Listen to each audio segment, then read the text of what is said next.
Hello नमस्कार प्यारे दोस्तों, आप सबको हमारे इस वीडियो में बहुत बहुत स्वागत है। प्यारे दोस्तों, आज हम आपको ऑटिज्म बीमारी के बारे में बताएंगे। ऑटिज्म एक जो है गंभीर बीमारी है, इसके बारे में सभी को जानना बहुत ही ज़रूरी है। तो पहले हम बताते हैं ऑटिज्म क्या है। तो ऑटिज्म जो है एक दिमागी बीमारी है। इसे हम बोलते हैं ऑटिज्म स्पेक्ट्रम डिसऑर्डर या एक दिमागी बीमारी है।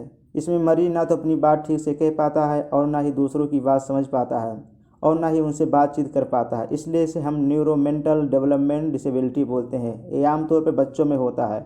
इसका लक्षण जन्म से ही या बाल्यावस्था से ही नजर आने लगते हैं। जिन बच्चों में यह रोग होता है उसका विकास अन्य बच्चों की अपेक्षा असमान होता है। अब यह बीमारी होने का कारण बताएंगे आगे। कारण से पहले हम आपको बताते हैं लक्षण, कि कुछ लक्षण आप बच्चों में देखकर पता लगा सकते हैं कि इस बच्चे को ऑटिज्म का लक्षण है। तो ध्यान से सुने। आमतौर पर समान बच्चे और जो गर्सित बच्चे होते हैं उन दोनों में डिफरेंट होता है।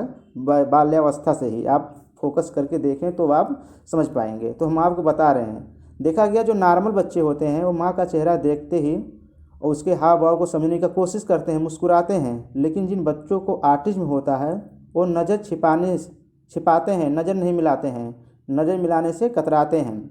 समान बच्चे माँ का आवाज़ सुनने पर या कोई गाना म्यूजिक सुनने पर मुस्कुराते हैं, खुश हो जाते हैं। लेकिन जिन बच्चों को ऑटिज्म होता है वो आवाज़ पर ध्यान ही नहीं देते हैं। समान बच्चे धीरे धीरे भाषा ज्ञान में वृद्धि करते हैं, अपना स्किल डेवलप करते हैं। जैसे जैसे उनका एज बढ़ता है वो अपने अपने नया नया स्किल सीखते हैं। लेकिन जिन बच्चों को ऑटिज्म होता है वो धीरे धीरे बोलना ही बंद कर देते हैं और अजीब आवाज़ें निकालते हैं। देखा गया है कि समान बच्चे जो नॉर्मल बच्चे होते हैं माँ के दूर जाने पर या अनजान लोगों से मिलने पर परेशान हो जाते हैं, उनको अजनबी का फील होता है। लेकिन जो बच्चों को ऑटिज्म होता है उनको कोई परवाह नहीं पड़ता है, चाहे अनजान आए चाहे जाए, किसी से मिले जुले उनको कोई इफेक्ट नहीं पड़ने वाला है।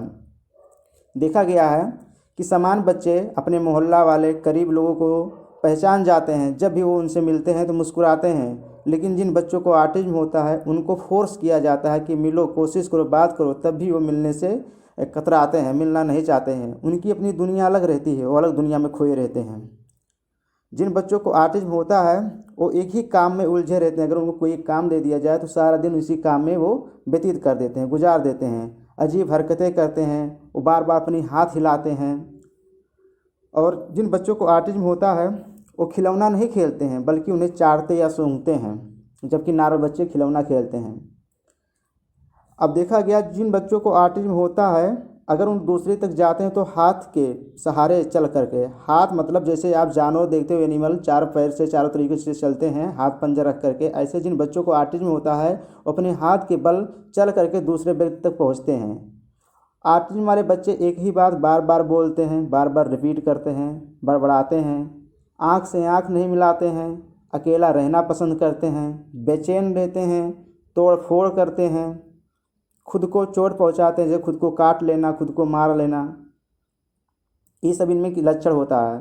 और अगर ऑटिज्म का एक और लक्षण है कि जिन बच्चों को ऑटिज्म होता है अगर उनको पानी पीना है या कोई चीज़ मांगना है तो डायरेक्ट नहीं बोलेंगे मुझे पानी दे दो, मुझे ये चीज़ चाहिए। वो आपसे कहेंगे ऐसे कि आप पानी पियोगे, आपको खाना चाहिए, उल्टे आपसे क्वेश्चन करते हैं। तो ये सब इनके लक्षण हैं जिन बच्चों को ऑटिज्म होता है। तो ऑटिज्म वाला लक्षण जो है बाल्यावस्था से लेकर के 18 महीने की एज में दिखाई देता है। यह लक्षण लड़कों में ज़्यादा पाया जाता है, लड़कियों में कम पाया जाता है। सर्वे किया गया था जिनमें 10,000 बच्चों की सर्वे किया गया तो उनमें से 10,000 बच्चों में से 100 बच्चे ऐसे पाए गए जिनमें ऑटिज्म का बीमारी था। वहीं पर लड़कियों में सिर्फ 10% प्रोबेबिलिटी होती है ऑटिज्म बीमारी होने का। अब इसका कारण क्या है? अभी तक इसका कोई सटीक कारण वैज्ञानिकों ने नहीं खोज निकाला है, लेकिन कुछ है कि इन्वायरमेंट फैक्टर और जेनेटिक म्यूटेशन की वजह से हुआ है। और ये भी कारण पता लगाया गया कि अगर कोई माँ जब गर्भावस्था में रहती है उस समय अगर वो डिप्रेशन में रहती है या कोई माइक्रोबियल इन्फेक्शन होता है या कोई ऐसे मेडिसिन खा लेती है जिसका साइड इफ़ेक्ट हो जाता है तो इससे चांसेस बच्चे बनते हैं कि बच्चे का मेंटल डेवलपमेंट नहीं हो पाता है। और एक रीज़न होता है अगर बच्चा सही समय से पहले जन्म ले लेता है और अगर उसके परिवार में किसी को पहले से ऐसा फैक्टर है तब भी होने का चांसेस रहता है कि उनको ये बीमारी होने की चांसेस ज़्यादा रहते हैं। अभी तक इसका कोई वैलिड कारण नहीं खोजा गया है।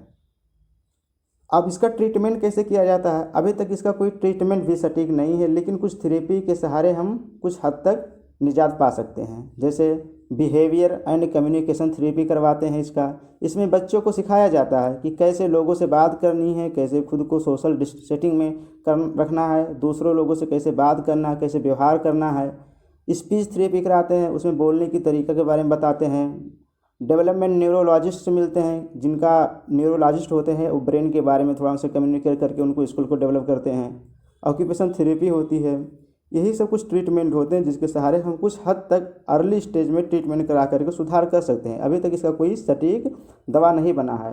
ये बीमारी जन्म से लेकर के बुढ़ापा अवस्था तक रहती है, ख़त्म होने वाली बीमारी नहीं है, एक डिसऑर्डर है। तो अभी इसके बारे में जानना बहुत ज़रूरी है। जो भी माँ बच्चे को गर्भ में पाल रही हैं वो ज़्यादा डिप्रेशन में ना रहें, पॉजिटिव थाट रखें, अच्छा आहार का सेवन करें, अच्छे इन्वायरमेंट में रहें, ज़्यादा पॉल्यूशन वाले इन्वायरमेंट में ना रहें। इस सब चीज़ों से बचें, अपने बच्चे का प्रॉपर देखभाल करें। शुरुआती अवस्था में बच्चे को देखो, अगर बच्चा ऐसी समस्याओं से ग्रसित है तो आप शुरुआती में जा करके डॉक्टर से मिलें, साइकेट्रिस्ट से मिलें, न्यूरोलॉजिस्ट से मिलें। सही समय पर सही ट्रीटमेंट कराएँ जिससे आपका बच्चा सही हो सके। धन्यवाद। वीडियो देखने के लिए बहुत बहुत धन्यवाद। चैनल को सब्सक्राइब कर दें दोस्त। सब्सक्राइब करने के लिए कोई पैसा नहीं लगते, हमारे में घंटों की मेहनत आपकी सब्सक्राइबर पर है। धन्यवाद।